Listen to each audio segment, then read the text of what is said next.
HSC পরীক্ষার পরে কি করা যায়? আজকে চমৎকার একটা বিষয় নিয়ে কথা বলবো। কথাটা খুবই গুরুত্বপূর্ণ। আশা করি যারা এবার এইচএসসি পরীক্ষা দিচ্ছ তোমাদের জন্য অনেক গুরুত্বপূর্ণ হিসেবে আজকে আমার কথাগুলো কাজে লাগবে। ঠিক আছে? একটা স্টুডেন্টের জীবনের যতগুলা টার্নিং পয়েন্ট রয়েছে, জীবনের যতগুলা গুরুত্বপূর্ণ সময় রয়েছে লাইফকে চেঞ্জ করার জন্য, লাইফকে সাজানোর জন্য, তার ভিতরে অন্যতম একটা গুরুত্বপূর্ণ সময় হচ্ছে এইচএসসি পরবর্তী। কেননা এইচএসসির পরে সঠিক সিদ্ধান্ত, সঠিক প্রস্তুতি, সঠিক পড়াশোনা, সঠিক গাইডেন্স এটার উপরে ডিপেন্ড করে তার ভালো কোনো বিশ্ববিদ্যালয়ে চান্স পাওয়া অথবা স্বপ্নের ভালো কোনো বিশ্ববিদ্যালয় থেকে সিটকে পড়া। এই জন্য এসএসসি পরীক্ষার পরে তুমি কি করবে, এই পরামর্শটা তোমার জীবনকে গঠন করার জন্য, তোমার স্বপ্ন বাস্তবায়নের জন্য, তোমার লাইফকে চেঞ্জ করার জন্য মাইলফলক হিসাবে কাজ করবে। এই জন্য আমি উদাত্ত আহ্বান জানাবো, আমার আজকের পরামর্শ, আমার আজকের অ্যাডভাইস, যারা এসএসসি পরীক্ষা দিচ্ছ বা এসএসসিতে পড়ো তারা খুব মনোযোগ দিয়ে শুনবে এবং নিজের লজিক দিয়ে বিষয়টা মানার চেষ্টা করবে। এসএসসি পরীক্ষার পরে তুমি সময়টা নষ্ট করতে পারো, খেলাধুলায় কাজে লাগাতে পারো, বাট আমি বলছি না যে তুমি সময়টা নষ্ট করবে, বাট করলেও তত বেশি ইম্প্যাক্ট লাইফে না পড়লেও এসএসসির পরের সময়টা তুমি যদি নষ্ট করো, তুমি যদি সঠিক সিদ্ধান্ত নিতে না পারো, তাহলে তোমার স্বপ্নের মেডিকেলে পড়া, স্বপ্নের বুয়েটে পড়া, স্বপ্নের ঢাকা বিশ্ববিদ্যালয়ে পড়া, তোমার এই ড্রিমগুলো ইনকমপ্লিট থেকে যাবে, যেগুলো তোমার জন্য আর সেকেন্ড টাইম রিকভার করা সম্ভব হবে না। এই জন্য আমি মনে করি এসএসসি পরীক্ষা দেওয়ার পরেই 1 সেকেন্ড সময় নষ্ট করা যাবে না।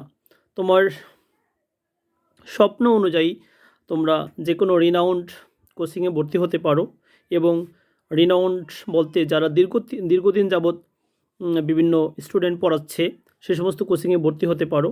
আমি কোনো কোচিংয়ের নাম নিচ্ছি না, কোনো কাউকে ব্র্যান্ডিং করা আমার উদ্দেশ্য না, আমি তোমাদেরকে উপদেশ দেওয়াই আমার উদ্দেশ্য।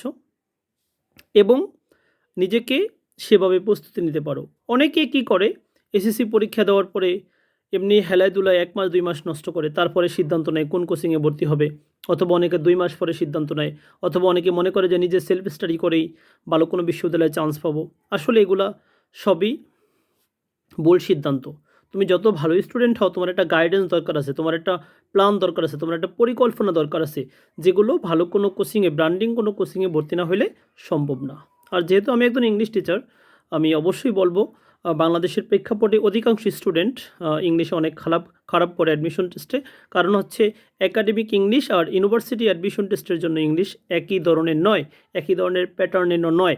এই জন্য স্টুডেন্টরা অনেক খারাপ করে। আর আরেকটা বিষয় হচ্ছে একাডেমিকে আমরা যে ইংরেজি সিলেবাসগুলো শিখি তার থেকে প্রায় 5-6 গুণ সিলেবাস থাকে অ্যাডমিশন টেস্টে। এই জন্য স্টুডেন্টরা ইংলিশে খারাপ করে। এই জন্য আমি মনে করি এসএসসি পরীক্ষার পরে অবহেলা না করে ভালো কোনো এক্সপার্ট ইংলিশ টিচারের পরামর্শ নিয়ে তার সান্নিধ্যে থেকে তোমার ইংলিশ উইক পয়েন্টগুলো কাভার করে তুমি বিশ্ববিদ্যালয়ের প্রস্তুতির জন্য নিজেকে ডেভেলপ করে নিতে পারো। আর তোমাদের নাম্বার 1 পছন্দ হতে পারে তোমাদের এই অতি পরিচিত মুখ, তোমাদের প্রিয় নোমান স্যার। তোমরা জানো আমি সেই 2010-11 সাল থেকে অ্যাডমিশন টেস্টে স্টুডেন্ট পড়াচ্ছি, প্রায় এক যুগেরও বেশি হতে চললো। ঠিক আছে, সুতরাং যারা এসএসসি পরীক্ষা দিচ্ছ তোমরা স্বপ্নের বিশ্ববিদ্যালয়ে চান্স পাওয়ার জন্য, মেডিকেলে চান্স পাওয়ার জন্য, ঢাকা বিশ্ববিদ্যালয়ে চান্স পাওয়ার জন্য, বাংলাদেশের যে কোনো রেপুটেড বিশ্ববিদ্যালয়ে চান্স পাওয়ার জন্য, ইংরেজিতে প্রস্তুতি নেওয়ার জন্য যোগাযোগ করতে পারো তোমাদেরই প্রিয় শিক্ষক নোমান স্যারের নিকট। ইনশাল্লাহ মাশাল্লাহ প্রত্যেক বছরই নোমান স্যারের কাছে পরে অনেক স্টুডেন্ট বিশ্ববিদ্যালয়ে চান্স পাচ্ছে। তারই ধারাবাহিকতায় আশা করি এবছরও যারা পড়বে তাদের ভিতর থেকে অনেকেই চান্স পাবে। সুতরাং তোমাদের স্বপ্নকে বাস্তবায়ন করার জন্য, স্বপ্নকে ফুলফিল করার জন্য তোমরা যোগাযোগ করতে পারো নোমান স্যারের নিকট। ইনশাল্লাহ আমি বেসিক থেকে শুরু করে অ্যাডমিশন টেস্টে যে কোশ্চেন প্যাটার্ন রয়েছে, কোশ্চেন প্যাটার্নের প্রত্যেকটা টপিক পার্ট বাই পার্ট আলোচনা করব, মডেল টেস্ট নিব এবং ভোকাবুলারি যে পার্ট রয়েছে সেটার স্পেশাল নোট দিব। আশা করি তোমরা তোমাদের লাইফকে চেঞ্জ করতে পারবে, ইংলিশের তোমাদের প্রবলেমগুলো খুব সহজেই সলভ করতে পারে। সবাই ভালো থাকো, সুস্থ থাকো, নিরাপদে থাকো, নোমান স্যারের সাথেই থাকো। আল্লাহ হাফেজ।